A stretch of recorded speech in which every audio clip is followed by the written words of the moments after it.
है खेती वो छोटी हूँ मैं, वचनों पे इस करना जो वचन होंगे मैं बार से रिपीट करूंगा, 5 बार चाहे मुझे रिपीट करना पड़े, लेकिन आप नोटिस करोगे। पहला इतिहास स्थान है उसका एक। जब दाऊद अपने भवन में रहने लगा तब दाऊद ने नातान नबी से कहा, देख मैं तो देवदारों के बने हुए घर में रहता हूँ, परंतु यहोवा की वाचा का संदूक तंबू में रहता है। नातान ने दाऊद से कहा, जो कुछ तेरे मन में हो उसे कर, क्योंकि परमेश्वर तेरे संग है। उसी रात परमेश्वर का यह वचन नातान के पास पहुंचा, जाकर मेरे दाऊद से कह, यहोवा यूं कहता है, मेरे निवास के लिए तू घर बनवाने ना पाएगा, क्योंकि पढ़ो, देखो बाइबल में देखो, उसमें लिखा था दाऊद अपने भवन में रहने लगा। तब दाऊद ने नातान नबी से कहा, नातान एक प्रॉफिट है, यानी भविष्यद्वक्ता है, मैं देवदारू के बने हुए घर में रहता हूँ। देवदारू का मतलब शानदार घर में रहता हूँ, परंतु यहोवा की वाचा का जो संदूक है तंबू में रहता है।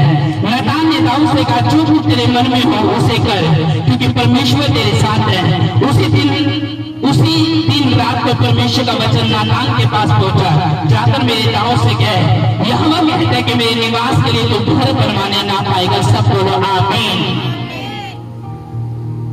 परमेश्वर ने दाऊद को ऐसा क्यों कहा कि तुम मेरे लिए भवन नहीं बनाएगा? एक दिन दाऊद के दिल में एक बात आई कि मैं परमेश्वर के नाम का भवन बनाऊंगा। कितने लोग जानते हैं? हाथों को खड़ा करो। किसने परमेश्वर का भवन बनाया? नाम बताओ उसका। दाऊद ने बनाया या सुलेमान ने बनाया? सुलेमान ने बनाया। लेकिन दाऊद की ये इच्छा थी, दाऊद ने कहा परमेश्वर, एक दिन उसके दिल में एक बात आई कि मैं परमेश्वर के नाम का भवन बनाने पाऊंगा। जब उसने ये बात को देखा कि मैं चारों दिशाओं से आशीषित हो चुका हूँ, मेरे बच्चे भी हैं, मेरी पत्नी भी है, मेरा भवन भी है, मेरा महल भी है, मैं सुख से रह रहा हूँ, सब शत्रुओं से परमेश्वर ने मुझे छुटकारा दे दिया है, मेरे पास सेवक भी है, मेरे पास भंडार भी है, मेरे पास पैसा भी है, मेरे पास गोल्ड भी है। अब मुझे सब दिशाओं से परमेश्वर ने आशीषित कर दिया है। फिर जब उसने देखा कि मैं सुख में हूँ, तब उसके दिल में एक बात आई, क्यों मैं परमेश्वर के नाम का भवन बनाऊं? जब उसने परमेश्वर के दास को यानी प्रॉफिट नातान को उसने बुलाया और कहा कि मेरे दिल में एक बात है, उसने कहा छुपा मत, उसको बोल दे। उसने कहा कि मैं परमेश्वर के नाम का भवन बनाना चाहता हूं। उसने कहा वेरी गुड, तेरे दिल में ये बात आई तो ये परमेश्वर की ओर से है, मैं परमेश्वर से बात करूंगा। जब परमेश्वर से उसने बात करी तो नातान नबी ने कहा कि दाऊद, तू परमेश्वर के नाम का भवन बनाने ना पाएगा। ऐसा क्यों परमेश्वर ने उसको कहा दाऊद को कि तू मेरे नाम का भवन बनाने नहीं पाएगा? भवन बनाना तो एक अच्छी बात है, क्योंकि भवन का मतलब होता है जहाँ परमेश्वर के लोग एक जगह होकर परमेश्वर को इकट्ठा होकर महिमा दे, वो भवन का मतलब होता है। जब दाऊद ने ये बात देखी कि मैं तो अपने सुखों के महल में रहता हूँ, लेकिन वाचा का जो संदूक है वो तंबू में, वो टेंट में रहता है, तब उसके दिल में एक बात खटकी। वो बात ये थी कि उसने नातान नबी के ऊपर प्रकट करी कि मैं परमेश्वर के नाम का भवन बनाना चाहता हूँ। परमेश्वर ने उस बात को नकार दिया कि नहीं, दाऊद को मेरे नाम का भवन नहीं बना पाएगा, क्योंकि जो तेरा नीच पुत्र होगा, जो तेरा पुत्र होगा, जो पैसिवा से पैदा हुआ होगा, वो मेरे नाम का भवन बनाने पाएगा। क्यों परमेश्वर ने दाऊद को मना करा? क्या दाऊद परमेश्वर में आशीषित नहीं था? क्या दाऊद परमेश्वर में अपने गुनाहों को नहीं छोड़ चुका था? क्या दाऊद परमेश्वर का दास नहीं था? तो फिर क्यों परमेश्वर ने दाऊद को मना करा कि तू मेरे नाम का भवन बनाने ना पाएगा, तू मेरे नाम का चर्च बनाने ना पाएगा? बच्चा निकालो, पहला इतिहास 28 उसका 3, आगे जाओ।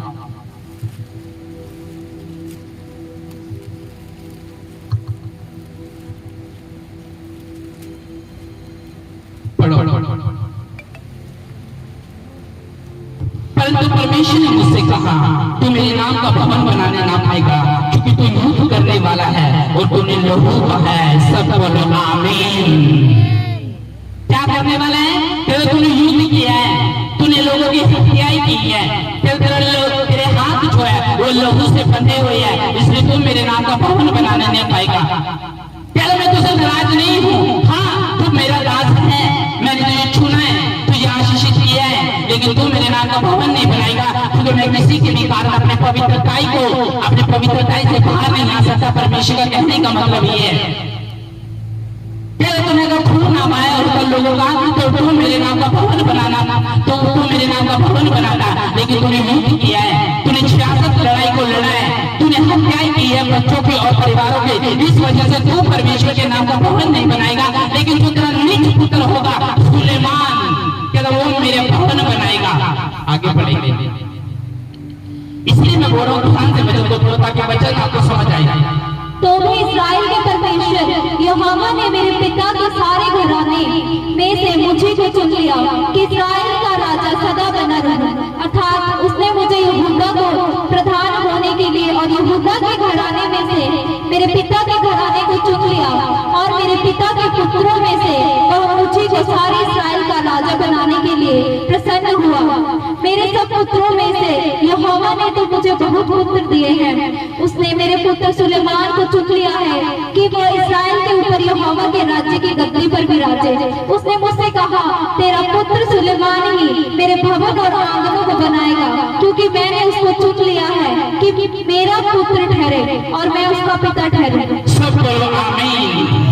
चलो मैंने तेरे पुत्र सुलेमान को चुना है अपना भवन बनाने के लिए। कहते मैंने तुझे नहीं चुना, लेकिन तुझे चुना हुआ है, राज करते जो है वो बनी रहेगी, तो राजा बना रहेगा, सदैव मेरी आगे तेरे घराने की हो रहेगी। लेकिन कहता जो तुम मेरे सुलेमान, कहता मेरा जो भवन है वो तेरा बेटा बना पाएगा, क्योंकि तू वो पवित्रताई से पैदा होगा। और वचन बताता सुलेमान ने परमेश्वर का भवन बनाया। कितने साल परमेश्वर के भवन बनाने में लगे सुलेमान को? मुझे हाथ उठा के खड़ा हो गए, मुझे बताओ कितने साल लगे? जब सुलेमान ने अपना महल बनाया तो उसमें कितने साल लगे? और परमेश्वर का जब भवन बना तो उसमें कितने साल लगे? मुझे बताओ जो बाइबल पढ़ते हैं।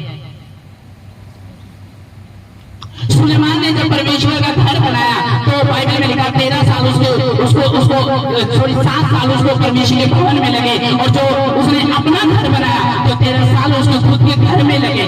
मैं अभी आपको वचन से पढ़ाऊंगा। 20 साल यानी उसने अपने घर में और परमेश्वर के भवन में बनाने में लगाए।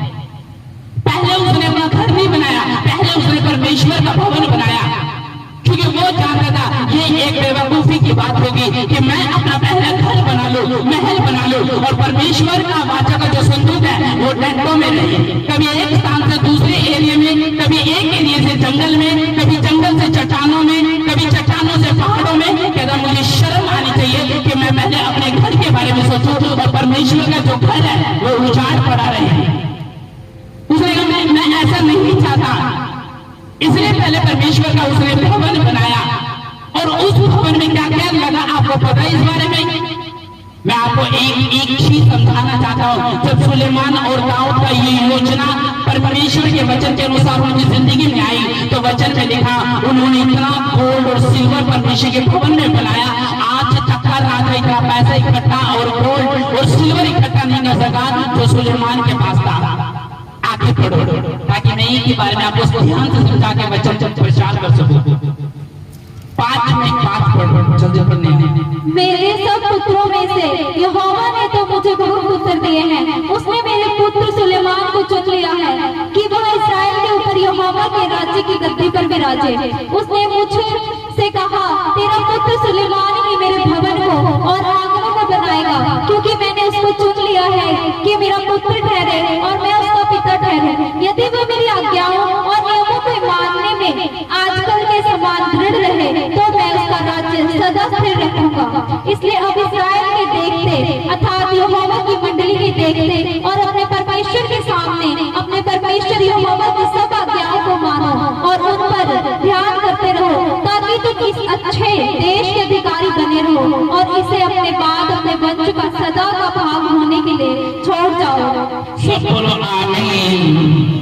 और आगे 9 में लिखा है, मेरे पुत्र सुलेमान तू अपने पिता परमेश्वर का ध्यान रख और खरे मन और प्रसन्न जीव से उसकी सेवा करता रहे, क्योंकि यहोवा मन को जांचता है और विचार में कुछ उत्पन्न होता है उसे समझता है। यदि तू उसकी खोज में रहे तो वह तुझको मिलेगा, परंतु यदि तू उसको त्याग देगा वह तुझे त्याग देगा।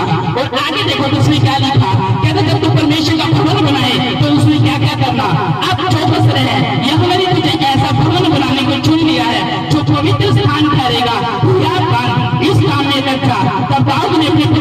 सुलेमान को नक्शा दिया, सुलेमान को मंदिर के ओसारे, कोठरियां, भंडारों, आखिरियों, भीतरी कोठरियों, प्रायश्चित के ठिकाने से स्थान का नमूना, यहोवा के भवन के आंगनों, चारों ओर की कोठरियों, परमेश्वर के भवन के भंडारों, पवित्र की हुई वस्तुओं के भंडारों के जो नमूने ईश्वर की आत्मा की प्रेरणा से उसको मिले थे, वे सब ये सब बोलो आमीन।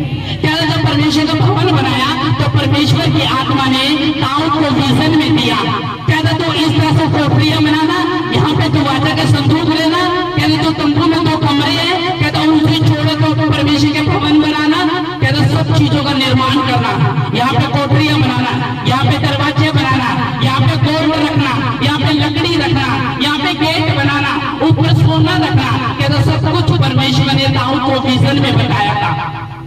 कहता मेरे परमेश्वर की प्रेरणा से, कहता मेरी प्रेरणा से उसको नक्शा मिला है और कहता उसी के अनुसार हमें परमेश्वर का भवन बनाना है। और उस भवन को बनाने में क्या लगा, 29 उसकी तो इसी में मैंने तो अपनी शक्ति पर अपने परमेश्वर भवन के लिए सोने की वस्तुओं के लिए सोना, चांदी की वस्तुओं के लिए चांदी, पीतल की वस्तुओं के लिए पीतल, लोहे की वस्तुओं के लिए लोहा और लकड़ियों की वस्तुओं के लिए लकड़ी और सुलेमानी पत्थर, जड़ने के योग्य मणि, पक्षी के काम के लिए रंग रंग के नग और सब हाथी के मणि, बहुत सा संगमरमर इकट्ठा किया है। फिर मेरा मन परमेश्वर के भवन में लगा है, इस कारण जो कुछ मैंने पवित्र भवन के लिए इकट्ठा किया है वो सबसे अधिक मैं अपना निज धन भी, कहता मैंने सबसे ज्यादा पैसा इकट्ठा किया है, सब राजाओं से ज्यादा, लेकिन मैं परमेश्वर के भवन में सोना चांदी के रूप में मेरे पास है, मैं अपने परमेश्वर के भवन के लिए तनों के अनुसार दे दूंगा। सब बोलो आमीन।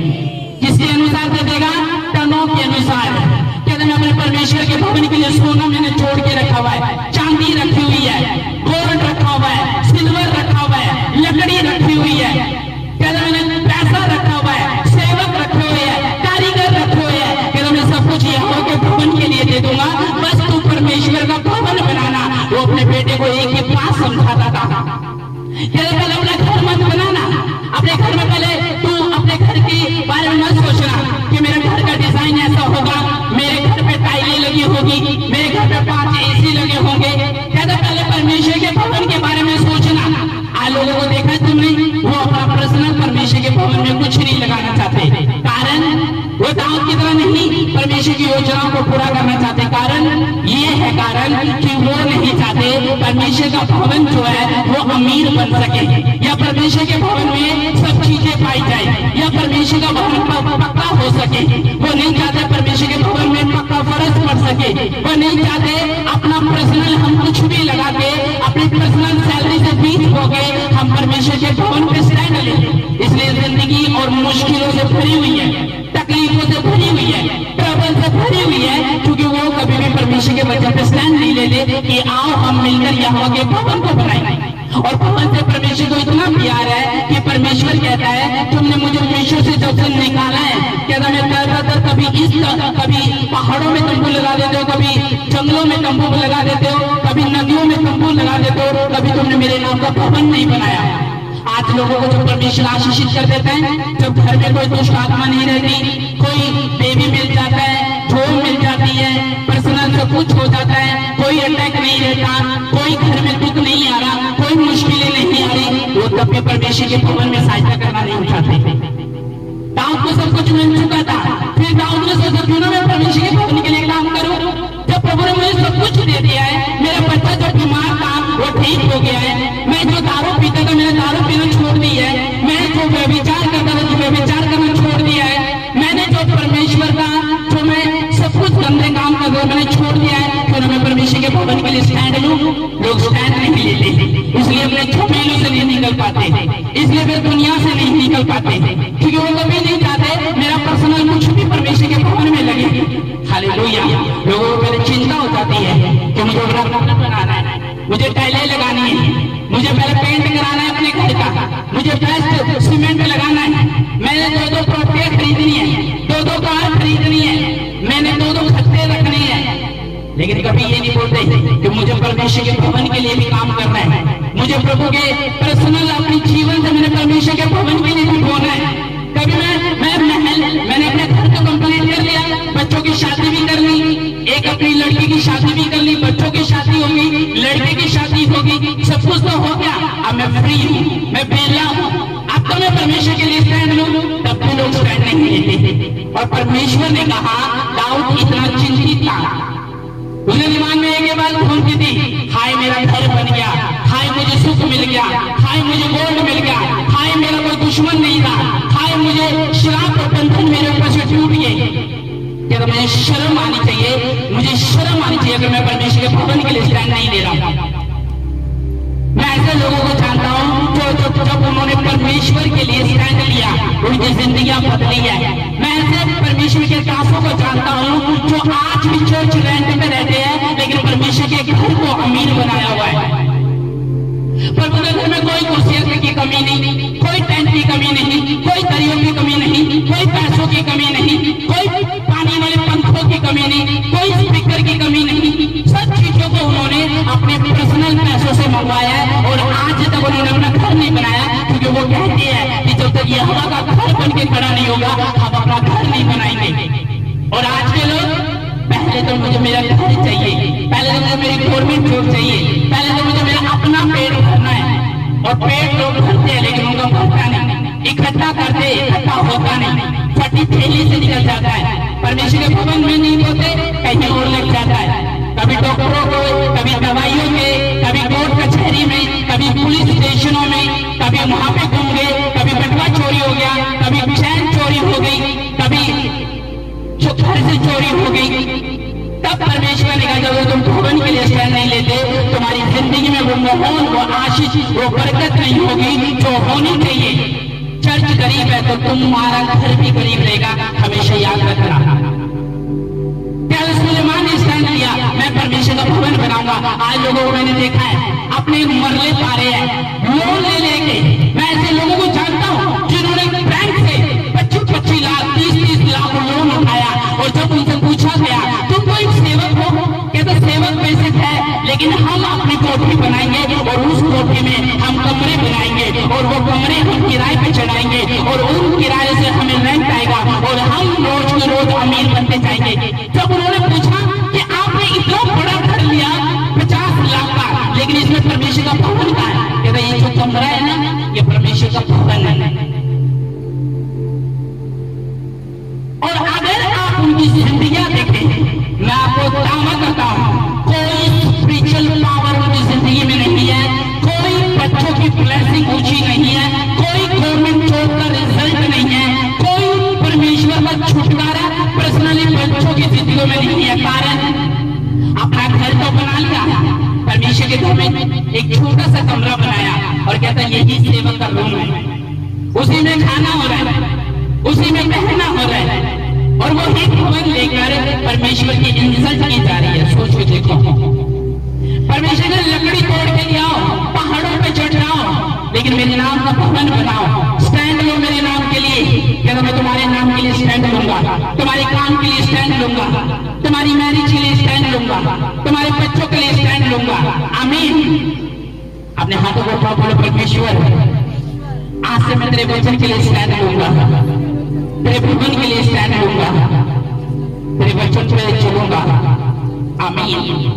एक वचन निकालो आगे, एक उसका को मत्ती से पीछे मलाकी आएगा, मलाकी के साथ ही जकरिया है और जकरिया के पीछे मलाकी है। आगे के पुस्तक है, एक उसका को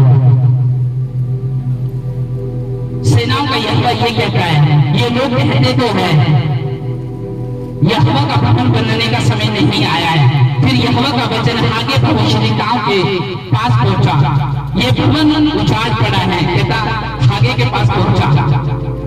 फिर यहोवा का वचन आगे भविष्यद्वक्ताओं के द्वारा पहुंचा, क्या तुम्हारे लिए अपने छत घरों में रहने का समय है, जबकि यहोवा का भवन उजाड़ पड़ा है। इसलिए सेनाओं का यहोवा ये कहता है, अपनी चाल चलन पर ध्यान करो। तुमने बहुत बोया परंतु थोड़ा काटा, तुम खाते हो परंतु तुम्हारा पेट नहीं भरता, तुम पीते हो परंतु तुम्हारी प्यास नहीं बुझती, तुम कपड़े पहनते हो परंतु तुम कमाते नहीं है। जो मजदूरी कमाते हुए अपनी मजदूरी की कमाई को 6 वाली थैली में रखा है। सेनाओं का यहोवा तुमसे यही कहता है, अपनी चाल चलन पर सोचो, पहाड़ों पे चढ़ जाओ, लकड़ी ले आओ, इस भवन को बनाओ, मैं उसको देखकर प्रसन्न होऊंगा, मेरी महिमा होगी। यहोवा का ये वचन है। तुमने बहुत कुछ की आशा रखी, परंतु देखो थोड़ी ही है, और जो तुम उसे घर में लाए तब मैंने उसको तोड़ा दिया। सेनाओं का यहोवा की वाणी है, ऐसा क्यों हुआ? इसलिए नहीं कि मेरा भवन उजाड़ पड़ा है, तुम में से प्रत्येक अपने अपने घर को तोड़ो चला आता है। सब बोलो आमीन। कहता तुम खाते हो, तुम्हारा पेट नहीं भरता, तुम पीते हो, कहता तुम्हारी प्यास नहीं बुझती, तुम कपड़े पहनते हो, कहता तुम्हारा शरीर गर्म नहीं होता, कहता तुम्हें अपने घरों की चिंता है, तुम्हारे अपनी जमीनों की चिंता है, कहता तुम्हारा जो पैसा है, कहता वो शैतान के द्वारा छेद वाली थैली में जाता है। तुम्हारी बरकतें कहाँ है? कहता छेद वाली थैली में जाती है। तुम गरीब से गरीब मजदूरी करता है, लेकिन वो मजदूरी तुम्हारे बच्चे खाने के बजाय वो दवाइयां खा जाती है, वो लोग खा जाते हैं, वो डॉक्टर खा जाता है। इसका कारण ये है कि तुमने मेरे भवन के लिए कभी स्टैंड नहीं लिया। कहता हर एक व्यक्ति अपना विजन बनाता है कि मेरा सपना है कि मैं फॉरेन चला जाऊं, मेरा सपना है मेरे पास एक फार्म हाउस हो, मेरा सपना है कि मेरे पास पहले वाला घर हो, मेरा सपना है कि मेरे बच्चे अच्छे स्कूल में, चंडीगढ़ के टॉप स्कूल में पढ़े। लेकिन कहता कभी उन्होंने अपने विजन में ये नहीं कहा, आओ हम यहोवा के लिए स्टैंड ले, आओ हम यहोवा के लिए लंगर लगाए, आओ हम अपनी पर्सनल गोल्ड को देखकर परमेश्वर का थैंक्स करें। कहता ऐसे लोग कहते सिर्फ अपने घरों की चिंता करते हैं। इसलिए मैं कहता हूँ अपने चाल चलन पे ध्यान करो। जब तुमने झुग्गी बनानी थी तो तुम पहाड़ों पे गए और अपने लिए क्या करा? डंडे तोड़े, अपने लिए चद्दर लेके आए, तरपाले लेके आए, धूप में आरियों से अपने पेड़ों को काटा। कहते तुमने अपने घर को बनाने के लिए कोई कसर नहीं छोड़ी, अच्छे से अच्छा कारीगर लेके आए, सब कुछ लेके आए। कहते अपने घर को बनाने के लिए कसर नहीं छोड़ी, लेकिन जब मेरे भवन की बारी आई तो तुम्हारे फोन स्विच ऑफ हो गए, तुमने पास्टर से मुंह छुपाना बंद कर दिया, तुमने मीटिंग में आना बंद कर दिया, तुमने यहोवा के लिए बीज बोना बंद कर दिया, तुमने भागना शुरू कर दिया, क्योंकि तुम्हारी नियत नहीं थी यहोवा के भवन को ऊंचा ले जाने की, तुम्हारी नियत नहीं थी परमेश्वर के दायरे को बढ़ाने की। इसलिए परमेश्वर की योजना है कि तेरी ब्लेसिंग, तेरे पैसों में, तेरी बरकतों में मेरा हाथ नहीं होगा। इसलिए परमेश्वर ने कहा तुम खाते हो, लोगों को देखा अगर एक एसी आया है तो दूसरा भी एसी आ जाने दो, एक घर है तो दूसरा भी आ जाने दो, अगर एक बच्चा है दूसरा भी आ जाने दो, अगर एक बंदा फॉरेन चलेगा दूसरे को भी जाने दो, अगर एक जॉब लग गया गवर्नमेंट तो दूसरे को भी लगने दो। लोग तृप्त नहीं होते, ये भी आने दो, वो भी आने दो, पंखा भी आने दो, एसी भी आने दो, चेयर भी आने दो, फ्रिज के बाद फ्रिज आने दो, सब कुछ आने दो। और यहोवा के लिए मेरे हाथ खुले हो चुके हैं, मैंने पैसा अपना कामों पे लगा दिया है, कमेटियों पे लगा दिया है, सट्टे पे लगा दिया, चूहे में लगा दिया है, म्यूचुअल फंड में लगा दिया है। इसलिए मैं यहोवा के स्टैंड नहीं ले सकता। परमेश्वर ने कहा एक टाइम आएगा जब शैतान देखेगा कि ना तो तू दुनिया का है, ना परमेश्वर का है, ना तू इंसान का है, ना अपने परिवार का, तू अधूरा देखती है। तो उसने कहा तेरी जिंदगी में भी अधूरे काम होंगे, जॉब लगनी होगी छूट जाएगी, तो उसको प्रमोशन देनी होगी किसी और के पास चली जाएगी, सुपरवाइजर को बात तुम्हारी पहुंचानी होगी, वो बात किसी और को पहुंचा देगा, तुम रह जाओगे। क्या तुम्हारा पैसा आना होगा, सर जाएगा, पीएफ निकलवाना होगा, बहुत सी रिक्वायरमेंट आ जाएगी। कहते इस तरह के अधूरे काम तुम्हारी जिंदगी में होते हैं जब तुम परमेश्वर के हाथ के नीचे नहीं होते। क्या डॉक्यूमेंट के धक्के खाने पड़ेंगे वो अलग, क्योंकि ना तो तुम परमेश्वर के, ना लोगों के दिल आया, चर्च आगे दिल आया, घूमने चले गए। तुम्हारी जिंदगी से कहता मैंने एक बात सीखी है कि मैं तुम्हारे भरोसे खुद को नहीं छोड़ूंगा, ना अपने दास को छोड़ूंगा। क्या तुम हतीले बन चुके हो, ना तो तुम अपने घर की इज्जत करते हो, ना अपने पति की इज्जत करते हो, ना अपने परिवार की इज्जत करते हो। क्या तुम अधूरे बन चुके हो? क्या तुम खुद को दुखी हो, दूसरों को भी दुखी रख रहे हो? तुम खुद को मुश्किल में हो, दूसरों को भी मुश्किल में डाल रहे हो। परमेश्वर ने कहा कि तुम कहां बचकर पे स्टैंड ले पाओगे? और परमेश्वर ने कहा कि मेरे मंदिर बनाने का समय आ चुका था, लेकिन तुम्हारे फोन स्विच ऑफ हो चुके थे, तुम्हारी प्रॉब्लम तुम्हारी जुबान पे आ चुकी थी कि नहीं नहीं जी मुझे काम है, मुझे दूर जाना है, मुझे उस राज्य में जाना है, मुझे ये लोन की किस्त देनी है। कहता परमेश्वर के भवन के लिए जो लोग स्टैंड नहीं लेते, उसने कहा मैं उनके लिए स्टैंड नहीं लेता। सुलेमान को देखो, कहते सब कुछ मिलता है, परमेश्वर के साथ, क्या मैंने सब कुछ देखा, मैं सबसे ज्यादा आशीषित राजा था। मेरे समय में कोई ऐसा राजा नहीं था जो मुझसे ज्यादा सुखी था। पत्नियां मेरे पास थी, गोल्ड मेरे पास था, सिल्वर मेरे पास था, चांदी मेरे पास थी, सेवक मेरे पास थे, दुनिया में कब्जा मेरा था, सब कुछ मेरे पास था। कह रहे जब मेरी जिंदगी में कह रहे सब कुछ हो गया, मैंने पेट से पाप से पेट भर लिया, कह रहे जब मैंने देखा तो सब कुछ बेअर्थ था। हालेलुया। अपने हाथों को उठा के बोलो कि खुदावन मैं तेरे भवन में तेरी सहायता करूंगा, मैं तेरे। इसलिए परमेश्वर ने इधर देखो, इसलिए परमेश्वर मुझे विजन दिया कि आने वाले समय में वो चर्च देने के लिए हमें जा रहा है यीशु मसीह के नाम में। उसने विजन दिया कि चर्च देने के लिए जा रहा है। कहता वो जो चर्च बनाएगा तो उसमें स्टेज भी होगी, खुला ग्राउंड भी होगा और तुम्हारे लिए बहुत सी चीजें होगी छोटी छोटी यीशु मसीह के नाम में। और आप कहते जिनको विश्वास नहीं होता वो लोग ऐसा करते हैं, लेकिन मुझे विश्वास है आने वाले टाइम में भवन होगा यीशु मसीह के नाम में। और भवन के लिए देखना, मैं अपनी लाइफ में ऐसे लोगों को जानता हूँ जिन्होंने मीटिंग के लिए अपनी सोने और चांदी को बेचकर मीटिंग की पेमेंट भरी। मैं हैरान था कैसे हो सका पर्सनली सोना बेच के लोग परमेश्वर का काम कर रहे हैं। मेरे को ऐसा हो सकता है अगर एक बहन ने 10 रुपए या 500 रुपए चर्च में दे दिए किसी लंगर में, क्रिसमस में, प्रभु में या किसी ईस्टर में, तो वो सालों तक गिनवाती है। और यहाँ पे लोग रोड पे के अपने आप को कहते हैं मुझे गुप्त रखना, क्या मैं सब कुछ ले लूं लेकिन मुझे गुप्त रखना।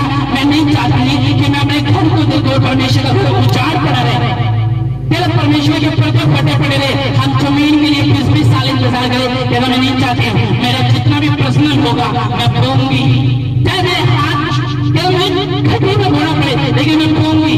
मैं मंदिर के लिए स्टैंड लूंगी, भवन के लिए स्टैंड लूंगी, चर्च के लिए स्टैंड लूंगी, कुर्सियों के लिए स्टैंड लूंगी। मैं भी विजन में खड़ी होंगी, मैं भी चलूंगी, नक्शे में खड़ी रहूंगी, हाथ लगाऊंगी, बातें करूंगी, रोजे रखूंगी, प्रेयर करूंगी, फास्टिंग करूंगी, विश्वास रखूंगी, इज्जत करूंगी, परमेश्वर से बातें करूंगी, समय उसके साथ बिताऊंगी, भरपूरी में रहूंगी, पवित्रता में रहूंगी, परमेश्वर के लिए स्टैंड लूंगी। कहता मैं मंदिर के लिए कहता स्टैंड लेने के लिए तैयार हूँ। कहता अगर मैं अगर ऊंचा हुआ तो मैं यहाँ के भवन को भी ऊंचा करूंगा, सैलरी बढ़ी तो मैं यहाँ के भवन में भी पाऊंगा।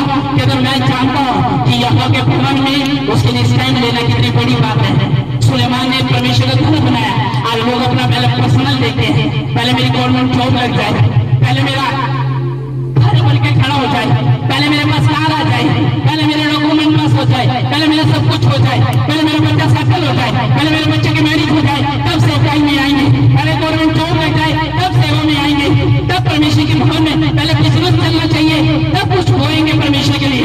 उसने कहा अगर तू धरती में नहीं पहुंच सकता तो तू धरती में भी नहीं पहुंच सकता। कहता परमेश्वर ने कहा मंदिर के लिए स्टैंड ले, भवन के लिए स्टैंड ले। एप्पल कंपनी का मालिक को जब ये बात पता चली कि मुझे ब्लड कैंसर है, तो उसके वकील को उसने बुलाया। एप्पल कंपनी का मालिक जब उसको ये बात पता लगी मुझे ब्लड कैंसर हो चुका है और डॉक्टर्स ने कहा थोड़े दिनों बाद तेरी डेथ हो सकती है, जवाब दे दिया। उसने कहा अपने वकील को बुलाया, वकील को कहा सुन जितनी भी मेरे पास प्रॉपर्टी है उनमें से आधे से ज्यादा तो गरीबों में दान कर देना। और जैसे उस प्रॉपर्टी के कागजात बने और उसने गरीबों को दे दी, बाद में रिपोर्ट आई उसका ब्लड कैंसर जा चुका था यीशु मसीह के नाम में, और डेथ कैंसर क्या हो गई, डेथ कैंसर। आप नहीं जानते जो प्रभु के लिए खड़ा रहता है। उसने अपने बच्चों को बोला कि बेटा परमेश्वर की ओर खराई से चलना, उसके नाम के नहीं चलना। लोग आज अपने बच्चों को क्या समझाते हैं, समझाते थक जाते हैं, लेकिन वो कभी परमेश्वर के वचन पे नहीं चलते।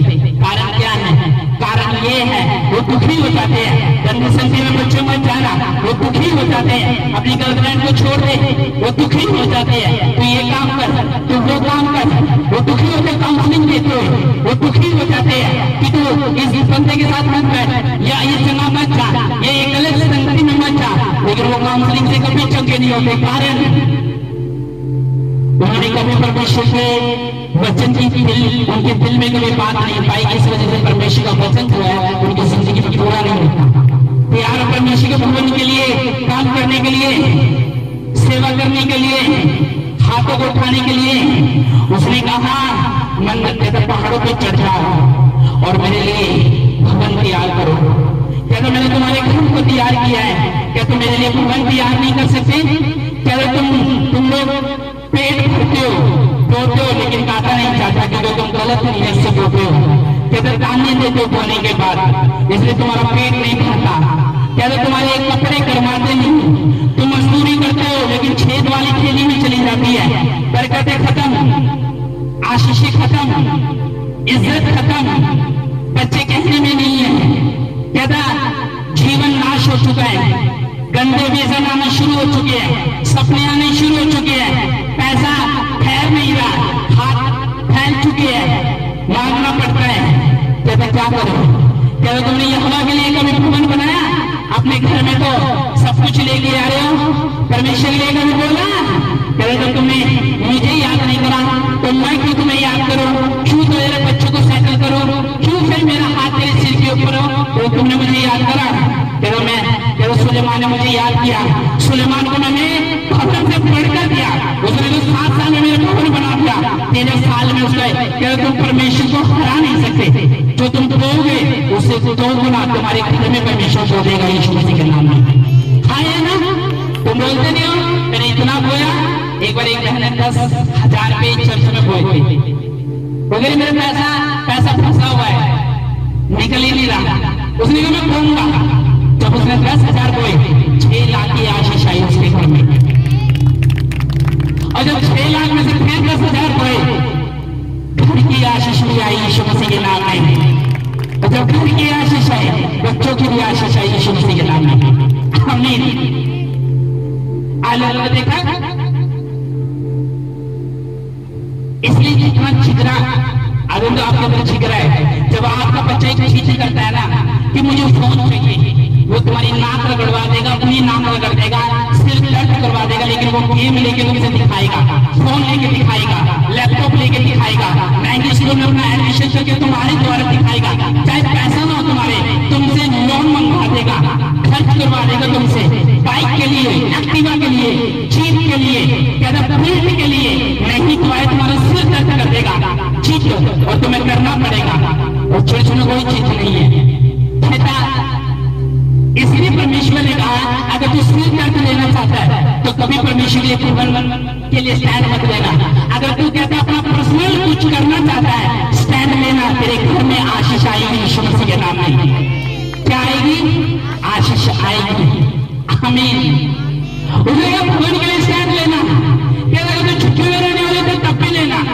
पहले क्या होता था, जब लोग अपने कुछ भी परमेश्वर को देता था, चाहे वो जमीन हो, धनिया हो, तरबूज हो, खरबूजा हो, वो आलू हो, वो आटा हो, वो चीनी हो, तो सब कुछ का दशमांश जो है वो याजकों के पास पहुंचाते थे। कह मेरे घर में 10 किलो आटा आया, 1 किलो आटा परमेश्वर के भवन में, जीरा आया मेरे घर में, 2 दूध परमेश्वर के घर में। कह मेरे घर में मैंने जमीन खरीदी है, तो थोड़ा सा टुकड़ा वो परमेश्वर के लिए देते हैं, चाहे उसमें टॉयलेट बना दो।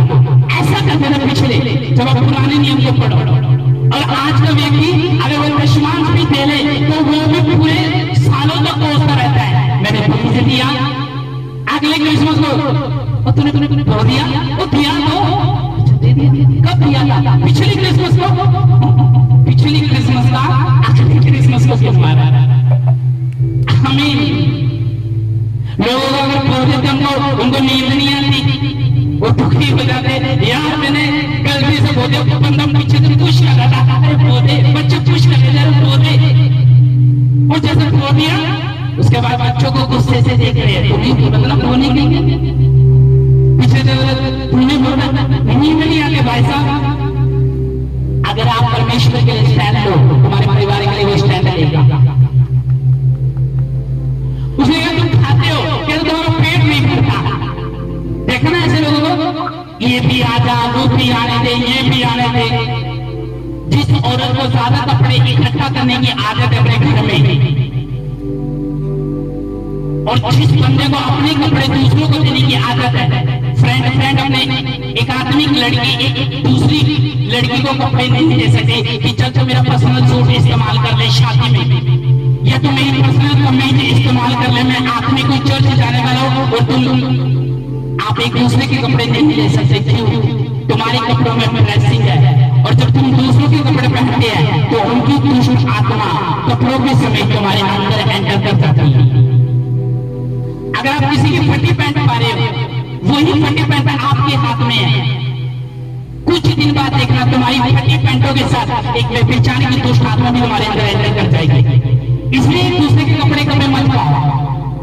अगर आत्मिक बहन है और आत्मिक लड़की है, आत्मिक लड़का, आप पा सकते हो, लेकिन आप दूसरों के कपड़े पाना, कहीं ये आदत है, कभी जीन्स की पैंट मांग ली, कभी फॉर्मल पैंट मांग ली, कभी ये पैंट मांग ली, कभी ये टी शर्ट, ये लड़कों की ज्यादा आदत है।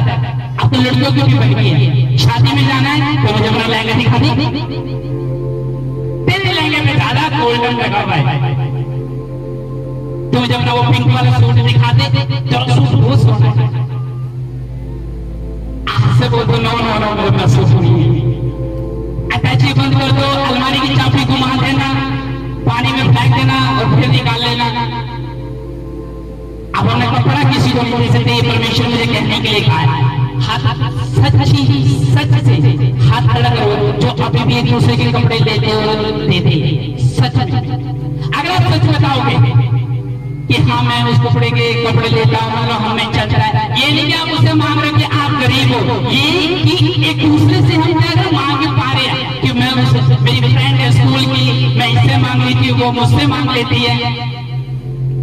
अगर आप ऐसा करते हो तो बंद कर दो, क्योंकि आप नहीं जानते आप संडे परमेश्वर की प्रेजेंस में बैठ गए। पहले लोग बहुत कपड़े मांगे, या तेरी टी-शर्ट बहुत अच्छी है मुझे दे दे, आमीन। लेकिन जब परमेश्वर ने कहा कपड़े मांगने के द्वारा भी दुष्ट आत्माएं ट्रांसफर होती है बॉडियों के अंदर, तब मुझे पता चला। जादू टोना करना हो, छोटा सा कपड़ा तुम्हारा लिया, उसी पे रात को तुम्हारे ऊपर जादू टोना हो, तुम्हारे थोड़े से बाल लिए, उसी से जादू टोना हो, तुम्हारे थोड़ी थोड़ी। जब आप ये काम छोड़ दोगे, आप देखना सदा दुष्ट आत्मा से फ्री रहोगे यीशु मसीह के नाम में। तो आज से मांगोगे नहीं एक दूसरे के कपड़े, वैसे तो मांगते नहीं और आगे से भी मांगेंगे नहीं। आमीन। तैयार है परमेश्वर का भवन बनाने के लिए? ऊंची आवाज में बोलो यस, ऊंची आवाज में बोलो यस। कितने लोग तैयार हैं? अभी घर भाग जाएंगे तो आमीन में देख लेना, तो अपने घर में अपने घर। अभी यहाँ पे कोई ऐसा बैठा है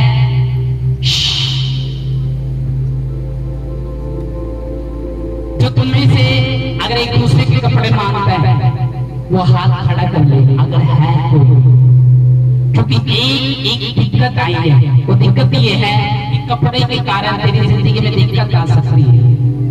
परमेश्वर ने बोला अगर है तो बता दे कि उसके लिए ले हैंड करनी जरूरी है, अगर नहीं है तो कोई प्रॉब्लम नहीं। उठ जाओ सारे खड़े, सुनो बैठे रहो, बैठे रहो। 5 मिनट के लिए कोई छुएगा नहीं, कोई कुछ नहीं करेगा। ओके, बोलो परमेश्वर मैं तेरे भवन के लिए स्टैंड लूंगी, खड़ी रहूंगी यीशु मसीह के नाम में। आमीन। जोर से बोलो आमीन, आमीन। कितने लोग खुश हैं? आप खड़े हो,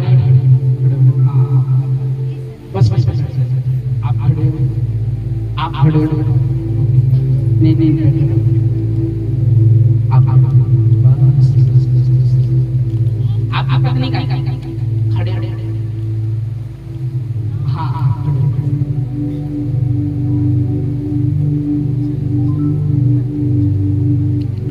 ओके, आप आगे आ जाओ, आगे आ जाओ, आगे आ जाओ। बीमारी है तुझे, बार बार इशारे कर रहा है, फोकस हटा रहा है। और मैं पहले बता रहा हूँ तुम डिस्टर्ब बहुत करते हो। ये तो एक बंदा जो 2 बंदे हैं जो बार बार कैमरे वाले तुम्हें कीड़ा है, बीमारी है तुम्हें बार बार। आगे आओ आप वेरी गुड, आप इधर आओ, आप आगे आओ। सुनो, एक बंदा कहता है कहते कैसे हो सकता है कि परमेश्वर काम करता है। मैं आपको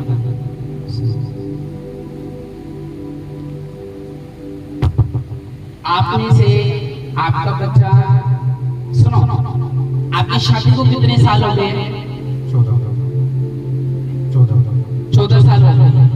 माइक है तो माइक यहाँ तक लेके आ। 14 साल हो गए। आपका बेबी नहीं? बेबी नहीं। सिस्टर आपका नाम क्या है? सबको है। ये मनोज है, आप सबको ठीक है।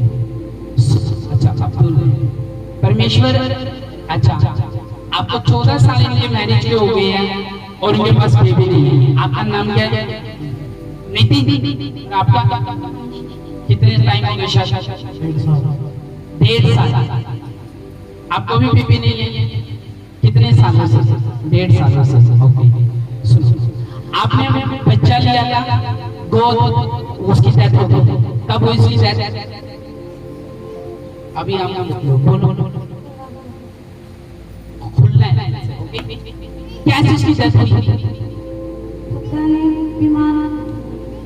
वो जो बच्चा लिया था आपने, वो गोद में लिया था, कहाँ से लिया था?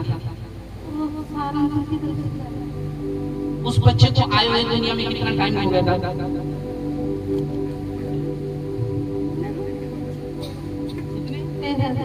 कुछ ही बोला, 13 दिन हो गए थे। ओके, परमेश्वर बात करेगा, आपसे विश्वास करो। 13 दिन हो गए थे और आए वो सीधा अस्पताल चले। ओके, आपको बच्चे मिसकैरेज होते हैं, मतलब बच्चा टिकता नहीं है आपके गर्भ में। ओके, देखो, अगर खुल के बोलोगे तो परमेश्वर काम करेगा। आपको नहीं पता यहाँ कौन है, यीशु खड़ा है, ठीक है? आप ठीक है। बच्चे टिकते नहीं है। एक बच्चा गोद लिया, आए, थोड़े दिन बाद उसकी भी डेथ हो गई। वो भी बच्चा नहीं टिका। रिपोर्टें आपकी नॉर्मल आती है, रिपोर्टें सारी नॉर्मल। प्रॉब्लम क्या है? आपकी भी रिपोर्टें नॉर्मल आती है, इनकी भी रिपोर्टें। प्रॉब्लम क्या है?